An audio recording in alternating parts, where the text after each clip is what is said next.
శుభోదయం మిత్రులారా, వార్తా కథనాలపై విశ్లేషణ కార్యక్రమం టీజీటీవీ మార్నింగ్ న్యూస్ కు స్వాగతం. నేను మీ జల్లి సత్య.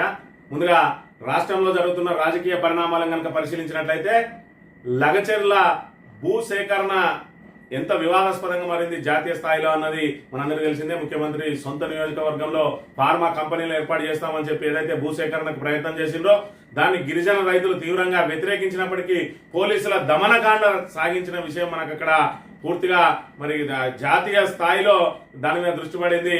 మరి అదే విధంగా ఏదైతే పోలీసుల దమనకాండ సాగించిండ్రో దాన్ని మరి ఇక్కడ హ్యూమన్ రైట్స్ కమిషన్ ఏదైతే జాతీయ మానవ హక్కుల కమిషన్ నిర్ధారించింది. అర్ధరాత్రి అరాచకం నిజమే అని చెప్పి పోలీసుల దమనకాండను మరి ఇక్కడ వాళ్ళు ఏదైతే ఇప్పటి వరకు దాని మీద విచారణ జరిపిండ్రో ఆ విచారణలో పోలీసుల దమనకాండ నిజమే అని తెలిసింది. జీడీ ఎంట్రీ లేకుండా అదే విధంగా సీసీ కెమెరాలు ఆఫ్ చేసి వాళ్ళను చిత్రహింసలు పెట్టిందని, మహిళలను కూడా చూడకుండా వాళ్ళను చిత్రహింసలు పెట్టిందని చెప్పి మరి ఇక్కడ ప్రాథమికంగా ఒక అంచనాకు వచ్చిన మానవ హక్కుల కమిషన్ పూర్తి స్థాయి నివేదిక ఇవ్వాలని చెప్పి ఇటు ప్రభుత్వ ప్రధాన కార్యదర్శిని అదేవిధంగా డీజీపీని మరి ఇక్కడ ఆదేశించిన విషయం నిన్నటి రోజున జరిగింది. మరి అదే నివేదిక కనుక సిఎస్ డీజీపీలు ఇచ్చినట్టయితే అందులో పాల్గొన్న పోలీసుల మీద చర్యలు తప్పవు. అంటే పోలీసుల అత్యుత్సాహం ఏదైతే కాంగ్రెస్ పార్టీ నాయకుల అధికార పార్టీ నాయకులను ప్రసన్నం చేసుకోవడానికి వాళ్ళను మరి ఇక్కడ వాళ్ళ ఏది చెప్తే అది గీత దాటి ఏదైతే వాళ్ళు అక్రమ కేసులు పెట్టడం కానీ వేధించడం కానీ జరుగుతూ ఉన్నదో వాళ్ళ కూడా మరి లాస్ట్కి వస్తే చివరకు ఇరుకపోయేది పోలీసులే అని చెప్పి దీని ద్వారా తెడదలమవుతుంది. ఖచ్చితంగా వాళ్ళ మీద శాఖాపరమైన చర్యలు తీసుకునే అవకాశం కూడా ఉన్నది. నిన్నటి రోజున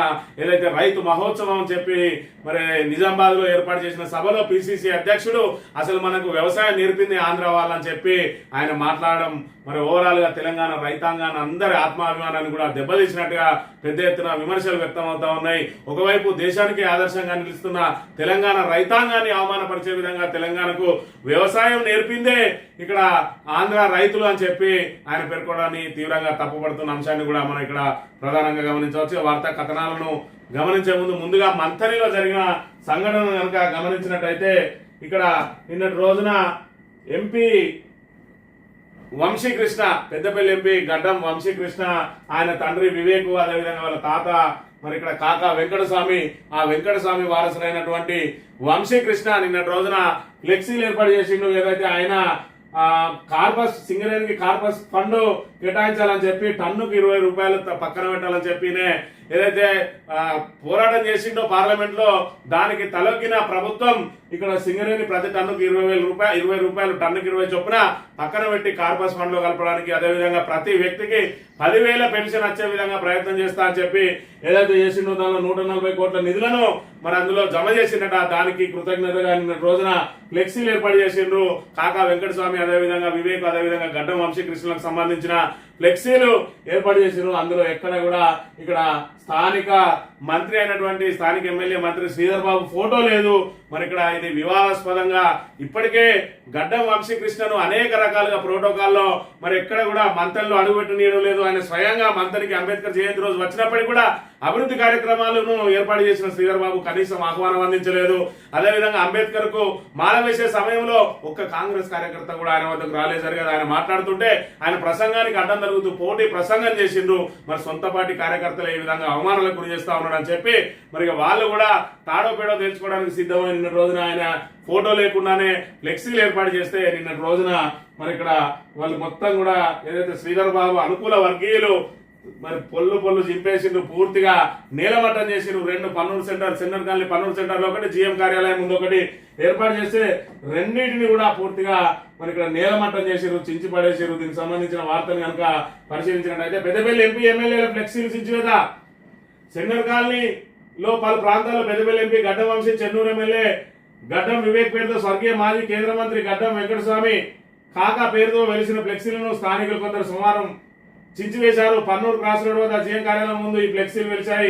సింగరేణి పెన్షన్ పై ఎంపీ వంశీకృష్ణ పార్లమెంట్ లో గలమెత్తగా దానికి మద్దతుగా వెలిసిన ఫ్లెక్సీలలో స్థానిక మంత్రి దుద్దిల శ్రీధర్ బాబు ఫోటో లేనందున నిరసనగా కొందరు వాటిని చించివేసినట్లుగా ప్రచారం సాగుతోంది. పెద్దపల్లి ఎంపీ గడ్డం వంశీకృష్ణకు ఎమ్మెల్యే వంశీకృష్ణ, ఎమ్మెల్యే వివేక్, అదేవిధంగా శ్రీధర్ బాబుకు మధ్య విభేదాలు తారస్థాయికి చేరుకున్నట్టు తెలిసింది. ఇటీవల మంచిర్యాలలో జరిగిన ఒక సమావేశంలో డిప్యూటీ సీఎం బట్టి విక్రమార్క ముందు ఎమ్మెల్యే ప్రేమ్ సాగర్ రావు వీరిపై ధ్వజమెత్తారు. ఇప్పటికే మంత్రి దుద్దిల శ్రీధర్ బాబు వర్గం వారిపై ఆగ్రహం వెలుగుస్తూ వ్యతిరేక ప్రచారం నిర్వహిస్తున్నారు. పెద్దపల్లి జిల్లా ఉన్నతాధికారి ఒకరు ప్రోటోకాల్ సరిగ్గా పాటించడం లేదని అప్పట్లో ఎంపీ బహిరంగంగా విమర్శించిన విషయం తెలిసిందే. చంద్రకాంత్ ఫ్లెక్సీలు చిచ్చువేయడంలో బహిర్గతంగా విభేదాలు బయటపడ్డాయి అని చెప్పవచ్చట. మరి ఇక్కడ ఏం జరుగుతుంది? ఇప్పటికే వివేక్ మంత్రి పదవి రాకుండా శ్రీధర్ బాబు అడుగడుగున అడ్డపడతా ఉన్నాడు. మరోవైపు ప్రేమ్ సాగర్ రావుకు వెన్నుదన్నుగా నిలవడంతో ఆయనే సభా వేదిక మీదనే శ్రీధర్ బాబు అదేవిధంగా బట్టి విక్రమార్క ఉండగానే మరి ఇక్కడ 4 పార్టీలు తిరిగి వచ్చిన వాళ్ళకు ఏ విధంగా ఇస్తారు? ఇప్పటికే కుటుంబంలో 3 పదవులు వచ్చి 4వ పదవి కొడితే కాంగ్రెస్ తీసుకుపోయి వాళ్ళకు తాకట్టు పెట్టినట్టే అని చెప్పి బహిరంగంగా విమర్శలు చేసిన అంతా కూడా శ్రీధర్ బాబు ప్రోత్సాహంతో శ్రీధర్ బాబే మరి ఇది నడిపిస్తా ఉన్నాడని చెప్పి మరి వివేక్ అదేవిధంగా ఎంపీ వర్గీయులు చెప్తా ఉన్నారు. మరోవైపు ఎంపీని ఏదైతే చెన్నూరు అదేవిధంగా బెల్లంపల్లి మినహా ఏ కార్యక్రమాల్లో కూడా ఇన్వాల్వ్ కాకుండా శ్రీధర్ బాబు అడ్డుకుంటా ఉన్నాడు. మరోవైపు ఎంపీ వివేక్ ఏ అధికారికి ఏ పని చెప్పినా చేయొద్దు అని చెప్పి మౌఖిక ఆదేశాలు జారీ చేసినట్టుగా కూడా తెలుస్తా ఉన్నది. ఈ నేపథ్యంలో మరి ఇక్కడ ఆయనను కాంగ్రెస్ కార్యకర్తలు కలవడానికే మరి జంకుతున్న పరిస్థితి. మరి ఏదైతే ప్రతిపక్ష నాయకునికి ఏ విధంగా ఉంటుందో ఇప్పుడు గడ్డం వంశీకృష్ణ పరిస్థితి కూడా అదే విధంగా ఉన్నది. మరోవైపు మంత్రి పదవి కోసం తీవ్ర ప్రయత్నాలు చేస్తున్న వివేక్ మరి ఇక్కడ మంత్రివర్గ విస్తరణ కోసం వేచి చూస్తా ఉన్నాడు. ఆయన కూడా మరి ఇక్కడ శ్రీధర్ బాబు మీద బహిరంగంగా మరి యుద్ధం చేయడానికి సిద్ధమవుతున్నట్టుగా అంటున్నాడు. ఫ్లెక్సీని బట్టి తెలుస్తా ఉన్నది. ఏది ఏమైనా కాంగ్రెస్ కు సంబంధించి సొంత పార్టీ మరి ఇక్కడ దళిత నేతను ఈ విధంగా అవమానించడం, ఏదైతే నియోజకవర్గంలో అడుగుపెట్టనీయకపోవడం, ఆయనను ప్రోటోకాల్లో ఏడా కూడా ఆయనకు ప్రోటోకాల్ కల్పించకపోవడం, ఆయనను దేనికి అధికారిక కార్యక్రమాలకు ఆహ్వానించకపోవడాన్ని బట్టి చూస్తా ఉంటే ఇప్పటి వరకు దళితుల పట్ల మరి విపరీత ప్రేమను ఏదైతే ఒలకబోసిన శ్రీధర్ బాబు మరి దళిత ఎంపీ సొంత పార్టీకి సంబంధించిన దళిత ఎంపీని ఈ విధంగా అణచివేయడానికి కారణాలు ఏంటి అన్నది మంత్రి ప్రజానీకం గమనించాలి. ఓట్లప్పుడేమో దళితులను అడ్డం పెట్టుకొని మరి ఇక్కడ మంత్రి మధుకర్ లాంటి వాళ్ళను వాళ్ళ చావులను అడ్డం పెట్టుకొని శీలం రంగయ్య లాంటి వాళ్ళు ఏదైతే పోలీస్ స్టేషన్లో ఆత్మహత్య చేసుకున్నారో వాళ్ళ చావులను అడ్డం పెట్టుకొని మరి దళిత నేతలందరినీ బట్టి విక్రమార్క సంపత్ కుమార్ లాంటి వాళ్ళందరినీ మరి ఏదైతే రాష్ట్ర స్థాయి నాయకులందరినీ కూడా మంత్రికి పిలిపించి ప్రతిపక్షాల మీద దుమ్మెత్తిపోస్తాడు. అధికారంలోకి వచ్చినాక ఈ విధంగా సొంత పార్టీ దళిత ఎంపీని ఈ రకంగా అణచివేతకు గురి చేస్తా ఉన్న అంశాన్ని మనం ఇక్కడ గమనించాలి. బట్టి విక్రమార్క ఇక్కడ సమాధానం చెప్పాలి. మొన్నటి రోజున మరి బట్టి విక్రమార్క సమక్షంలోనే మరి దళిత నాయకులైనటువంటి వివేక్ మీద విషం కక్కిండు ప్రేమ్ సాగర్ రావు. మరి నేను దళితుల గొంతుకనై ఉంటా, నాకు గొంతు కోయొద్దంటాడు. ఒక దళితునికేమో మంత్రి పదవి ఇస్తాడు కానీ ఈ దొరకు మాత్రం మంత్రి పదవి ఇచ్చితే ఈయన దళితుల గొంతు తినిపిస్తున్నాడు. ఏం దళితుల గొంతు తినిపించుకోలేరా అనే విషయాన్ని మరి ఇక్కడ గమనించాలి. దాని మీద ఉన్న బట్టి విక్రమార్క కిమ్మనకుండా ఉన్నాడు. ఇక్కడ ఎంపీకి ఇన్ని రకాల అవమానాలు జరుగుతా ఉన్నా కూడా బట్టి విక్రమార్క ఎందుకు స్పందించడం లేదో మరి ఇక్కడ ఒకసారి దళితులందరూ కూడా ఆలోచన చేసుకోవాలి. దళితుల పట్ల మరి ఇక్కడ కృత్రిమ ప్రేమ ఒలకబోసే వాళ్ళు మరి ఇక్కడ ఓట్ల కోసం దళితులను ఏ విధంగా వాడుకుంటున్నారో మంత్రిలు అనే విషయాన్ని ఇప్పటికైనా గమనించాలి. మరి ఓట్ల ముందు మంత్రి మధుకర్ కోసం మరి ఇక్కడ ఏదైతే కృత్రిమ ఉద్యమకారులను బస్సులు పెట్టి తీసుకొచ్చి ఉద్యమాలు చేసిండు. ఇవాళ ఏమైంది? అధికారంలోకి వచ్చినావు, ఆ కేసుకు సంబంధించి ఏమైంది? ఇప్పటికి ఎందుకు వెళ్తున్నావు? 16 నెలలైంది.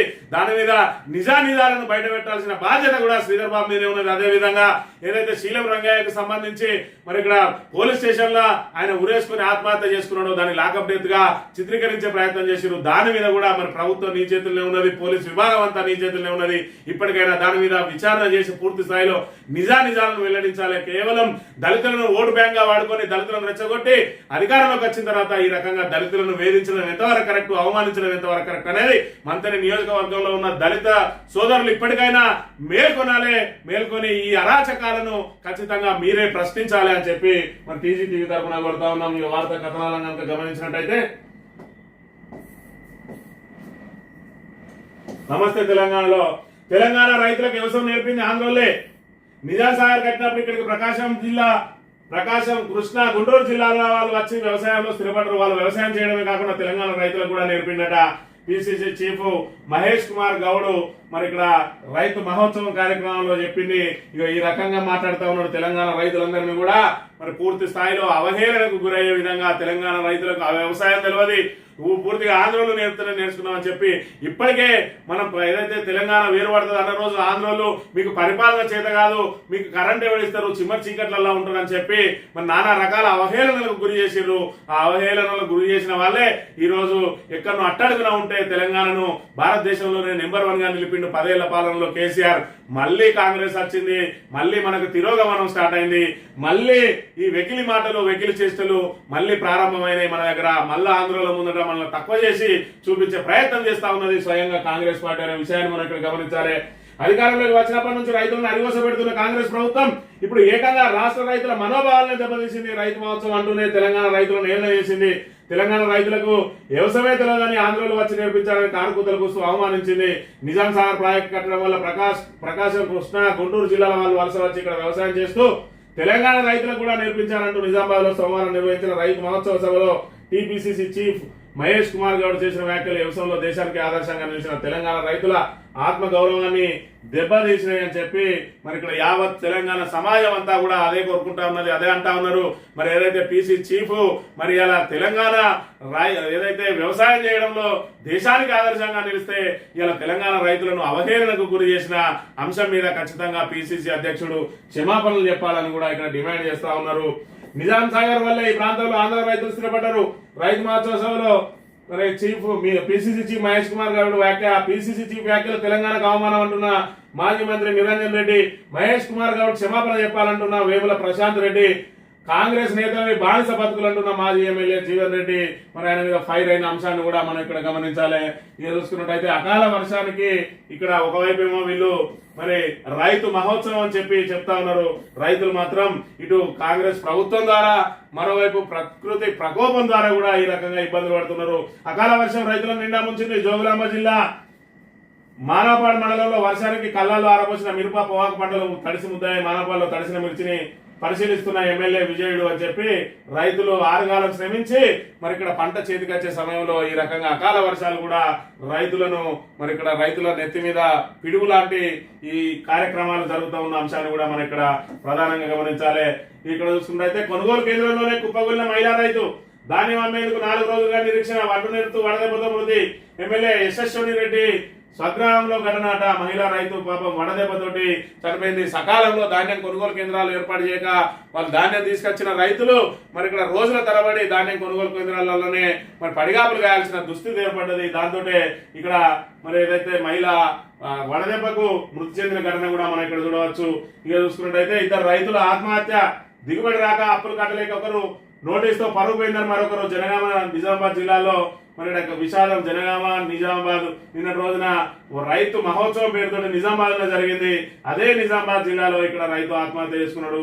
ఇప్పటికీ ఏదైతే కాంగ్రెస్ ప్రభుత్వం ఏర్పడ్డప్పటి నుంచి 480 మంది ఆత్మహత్యలకు పాల్పడ్డారు అని అంటే మరి ఇక్కడ రైతుల పట్ల కాంగ్రెస్ ప్రభుత్వ వ్యవహార శైలి ఏ విధంగా ఉన్నదనే విషయాన్ని మనం ఇక్కడ గమనించాలి.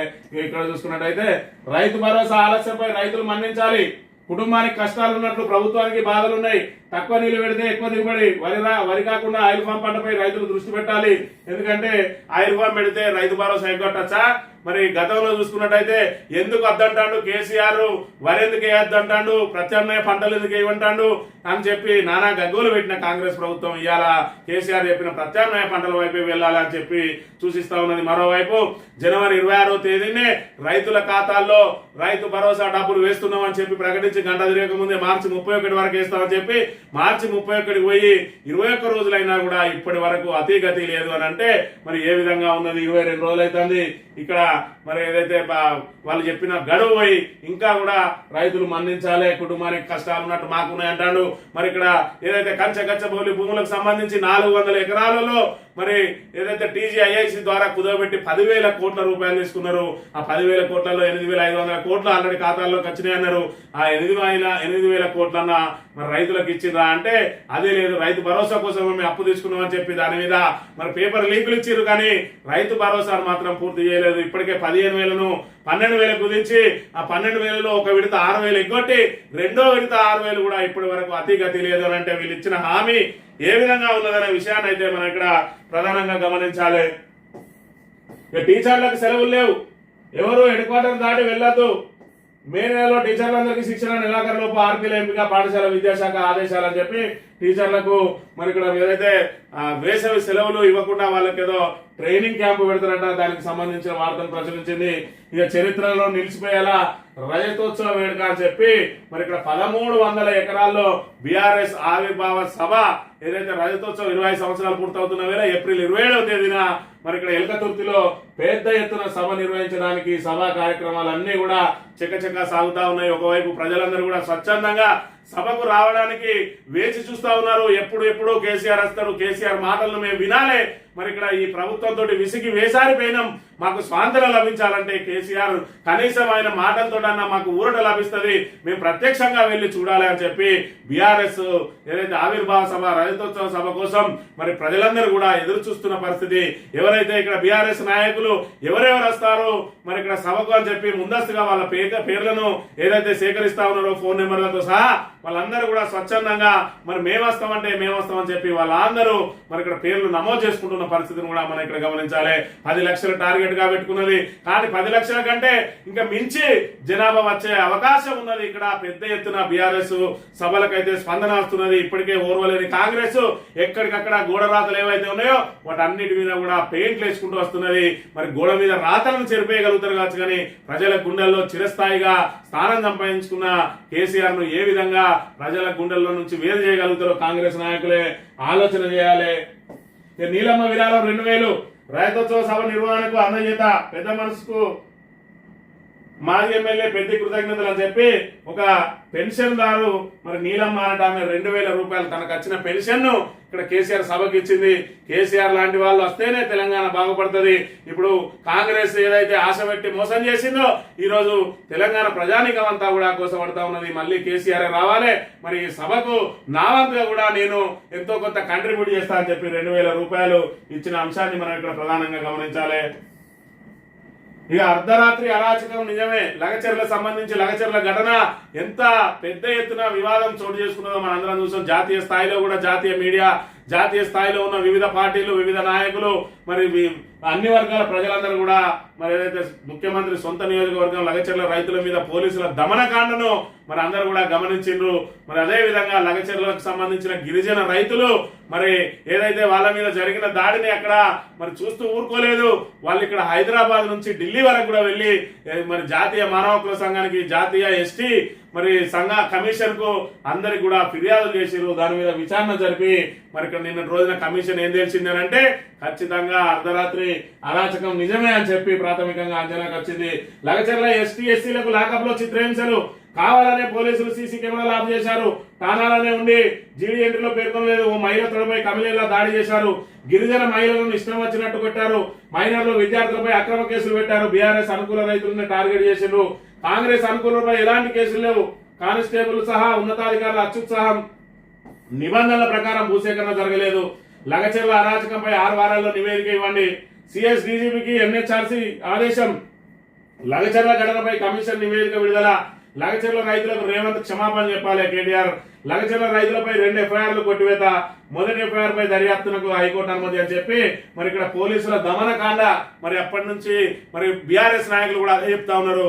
అందులో బీఆర్ఎస్ మాజీ ఎమ్మెల్యేను కూడా అక్రమంగా ఆ కేసులో ఇరికించారు. ఏదైతే మరి పట్నం నరేందర్ రెడ్డిని ఆ కేసులో ఇరికించి ఆయనను కూడా జైలు పాలు చేసిరు. ఈ రకంగా రైతులకు సంఖ్యలేసి మరి పోలీసులు ఏ విధంగా దమనకాండ చేసిరు. సీసీ కెమెరాలు ఆఫ్ చేసి నానా చిత్రహింసలు పెట్టిరు. కనీసం జీడీ ఎంట్రీ కూడా చేయలేదు. ఇదంతా కూడా జాతీయ మానవ హక్కుల కమిషన్ విచారణలో తేలింది.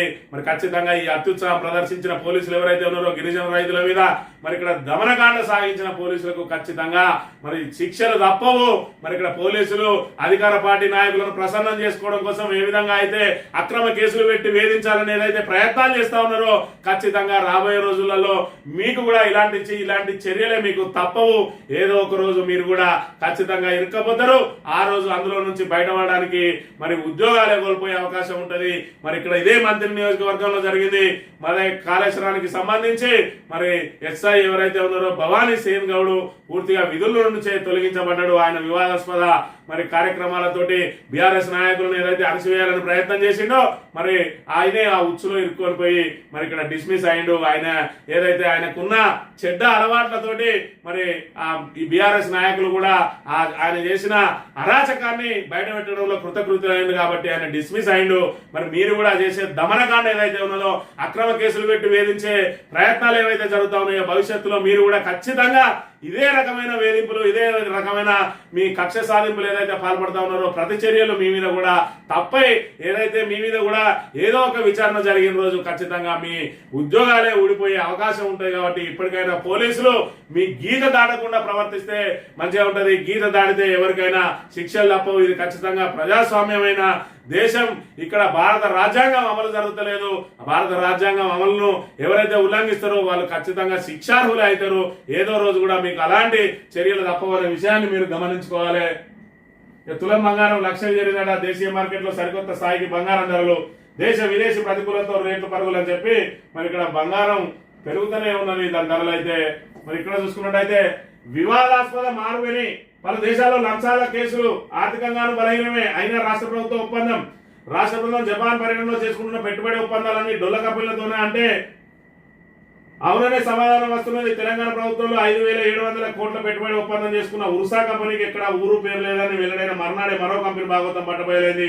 1000 కోట్ల పెట్టుబడి ఒప్పందం చేసుకున్న మారుమేని సైతం అత్యంత వివాదాస్పద కంపెనీ అని తేలిందని చెప్పి మరి ఇక్కడ కేవలం కాగితాల మీదనే మరి ఒప్పందాలు జరుగుతూ ఉన్నాయి. మరి గతంలో చూసుకున్నట్టయితే స్వచ్ఛ బయో అనే కంపెనీ పెట్టిని వాళ్ళ క్యాపిటల్ ఎంత ఉంటుంది అంటే ₹1,00,00,000 ఉంటే 1000 కోట్ల పెట్టుబడులకు ఒప్పందాలు చేసుకున్నారు.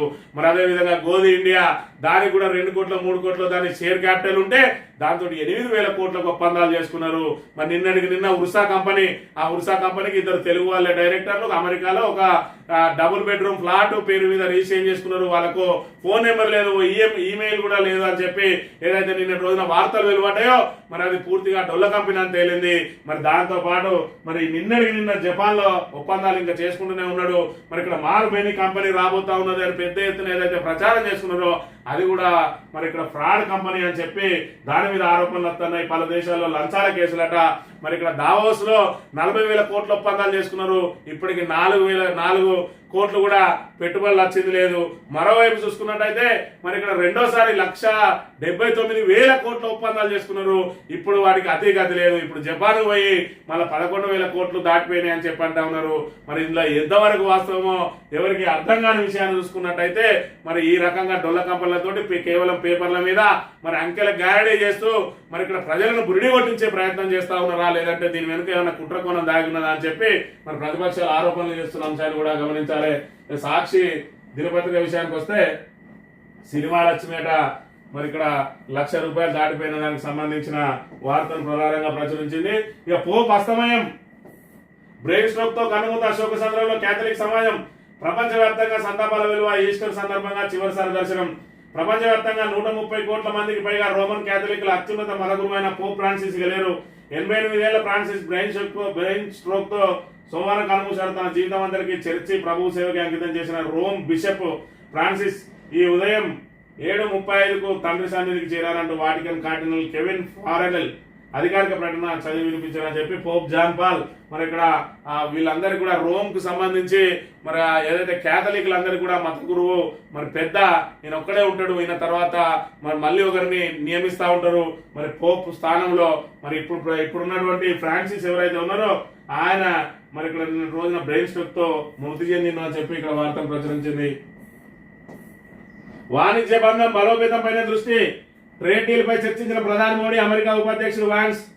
ద్వైపాక్షిక వాణిజ్య ఒప్పందం పురోగతిపై సంతృప్తి వ్యక్తం చేసిన ఇరు నేతలు తొలుత వాన్స్ కుటుంబానికి తన నివాసం వద్ద స్వాగత స్వాగతం పలికిన ప్రధాని అని చెప్పి తెలుగు వాళ్ళను మరి తెలుగింటి అల్లుడు అని చెప్పి చెప్పుకునే వాన్స్ ఏదైతే అమెరికా ఉపాధ్యక్షుడు నిన్న రోజున ప్రధానితోటి మరి ఆ కుటుంబంతో సహా భేటీ అయిన వాణిజ్య బంధం బలోపేతం పైన దృష్టి పెడుతున్నాం అని చెప్పి మరి ఇక్కడ ట్రేడ్ డీల్ పై ఇద్దరు కూడా చర్చించినట్టుగా మరి ఇక్కడ చెప్తున్న పరిస్థితి. 4 ఎకరాలకు పైన ఉన్న వారికి త్వరలో రైతు భరోసా. యాసంగి సీజన్ కి సంబంధించి 4 ఎకరాలకు పైన ఉన్న రైతులకు సైతం త్వరలోనే రైతు భరోసా నిధులు జమ చేయాలని నిర్ణయించినట్టు వ్యవసాయ శాఖ మంత్రి తుమ్మల నాగేశ్వరరావు తెలిసింది. త్వరలోనే అంటే ఎంత వీళ్ళకు మరి టైం బాండ్ అనేది ఉన్నది.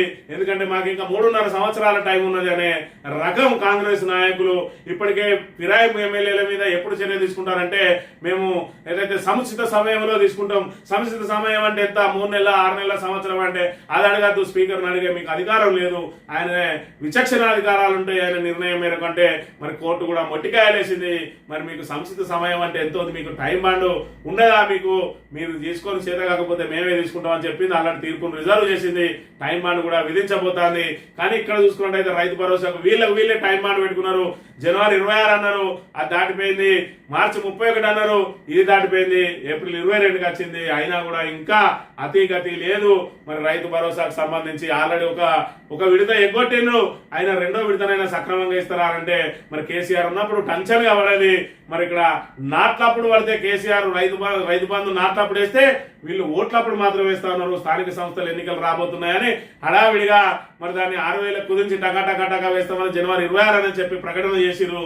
ఏదైతే స్థానిక సంస్థల ఎన్నికలు వాయిదా పడ్డాయో రైతు భరోసా కూడా వాయిదా పడుతూ వస్తున్నది. మళ్ళీ ఎన్నికలు ఎప్పుడన్నా అంటే ఆ ఎన్నికలకు సంబంధించి ఏదో ఒక పథకాన్ని ఇచ్చే ప్రయత్నం చేస్తారు తప్ప ఎన్నికలప్పుడే వీళ్ళది రైతు భరోసా ఉంటది. మరి ఇక్కడ ఓట్లప్పుడు ఏదైతే నాట్లప్పుడు ఉన్నది ఓట్లప్పుడే అని చెప్పి చెప్పాల్సిన బాధ్యత కూడా ఉన్నది అందరి మీద. ఇక ఆంధ్రజ్యోతి విషయానికి వస్తే వాణిజ్య చర్చలు బేషట. ఇక ఇప్పటికే మాపై విమర్శలు, కార్యనిర్వాహక వ్యవస్థ అధికారాల్లోకి చొరబడుతున్నామన్న ఆరోపణలు, పశ్చిమ బెంగాల్ అల్లర్లపై నివేదిక కోరాలన్న పిటిషన్ మీద కాబోయే సిజేఐ గవాయి వ్యాఖ్యలు అని చెప్పి పశ్చిమ బెంగాల్లో ఏదైతే మరి ఇక్కడ వక్ఫ్ సవరణ బిల్లుకు సంబంధించి మరి అక్కడ అల్లర్లు జరుగుతా ఉన్నాయి. అక్కడ పశ్చిమ బెంగాల్ ప్రభుత్వం మరి ఇక్కడ ముస్లింలను ఎగదోస్తా ఉన్నది. ఏదైతే బీజేపీని బదనాం చేసే కార్యక్రమంలో భాగంగా ఏదైతే ముస్లిం ఓటు బ్యాంకును కాపాడుకోవడానికి అల్లర్లను ప్రోత్సహిస్తా ఉన్నది. అక్కడ మరి ఖచ్చితంగా దాని మీద నివేదిక కోరాలని చెప్పి, అదే విధంగా ఆర్టికల్ 355 దాని మీద మరి రాష్ట్రపతిని కూడా నివేదిక కోరాలని చెప్పి ఏదైతే పిటిషన్ వేసిందో, ఇప్పటికే మేము మరి ఇక్కడ శాసన వ్యవహారాలలో ఏదైతే కార్యనిర్వాహక అధికారాల్లోకి చొరబడుతున్నాం అంటున్నారు. మరి మీరు ఏదైనా ఉంటే దీనికి కేంద్రమే సమాధానం చెప్పాలి అని చెప్పి నిన్నటి రోజున కాబోయే సిజేఐ గవాయి వ్యాఖ్యలు చేసిన అంశాన్ని కూడా మనం ఇక్కడ ప్రధానంగా గమనించాలి. ఇక ఇక్కడ చూసుకున్నట్టయితే ఒక దిక్కు నిన్నటి రోజున మానవ హక్కుల కమిషన్ పూర్తి స్థాయిలో పోలీసుల దమనకాండను మరి ఇక్కడ నిర్ధారిస్తే, వీడు రాసిన వార్త ఏంది, కిట్టిగాడు ఏదైతే మరి ఇక్కడ రేవంత్ రెడ్డి బూట్లు నాకే వెధవ రాసిన వార్త ఒకసారి చదవండి. లగచర్ల భూసేకరణ సరైనదే అయితే ఇంకా దీనిలా వివాదాస్పదం ఏమున్నది? మరి ఇక్కడ పోలీసుల వైఖరి చట్ట విరుద్ధం అని చెప్పి ఎవడన్నా దీన్ని హైలైట్ చేస్తాడా వానికే తెలవాలి. భూసేకరణకు మీరు నోటీస్ ఇచ్చిండ్రు, మీరు దానికి సంబంధించిన నోటిఫికేషన్ ఇచ్చిండ్రు, అదంతా మీరు దానికి ఏదైతే చట్టానికి లోబడి మీరు ప్రయత్నం చేసుకోవాలి. కానీ దమనకాండ ఏందని మరి అక్కడ అది ఏదైతే మానవ హక్కుల కమిషన్ వ్యాఖ్యానిస్తే లగచర్ల భూసేకరణ సరైనదే అని చెప్పి ఇక్కడ తప్పుదో పట్టించే వార్తలు ఇలాంటి మరి ఇక్కడ ఏదైతే స్వలాభం కోసం రేవంత్ రెడ్డి బూటు నాకే విధవలు ఇలాంటి పత్రికల్లో మనకు ఏదైతే ప్రజల సమస్యలను కనబడకుండా ప్రభుత్వాన్ని మరి ఇక్కడ ఏదైతే ప్రభుత్వ అడుగులకు మడుగులొత్తే వార్తలు రాస్తూ ఇవాళ పత్రికా విలువలను తీసేస్తా ఉన్నాడు ఆంధ్రజ్యోతుడు అనే విషయాన్ని మనం ఇక్కడ గమనించాలి.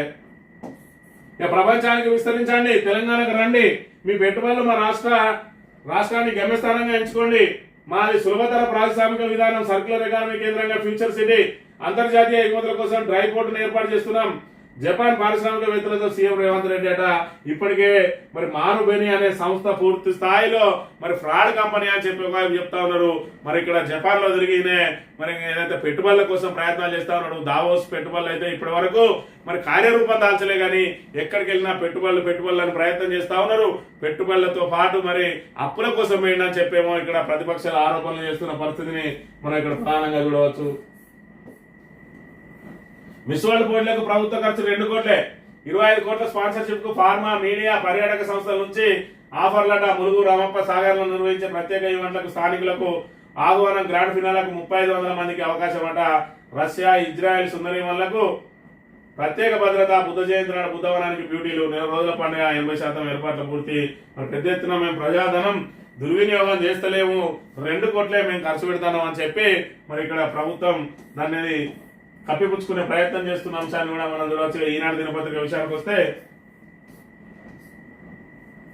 బంగారం అనేది ₹1,00,000 చేరింది. ఏదైతే ప్రపంచ వ్యాప్తంగా కూడా మరి ఇక్కడ ఏదైతే స్టాక్ మార్కెట్లు అతలాకుతలం అవుతున్నాయో, ఎప్పుడు స్టాక్ మార్కెట్లు అతలాకుతలమైనా కూడా బంగారం ధరలు పెరగడం ఇక్కడ పరిపాటిగా మారింది.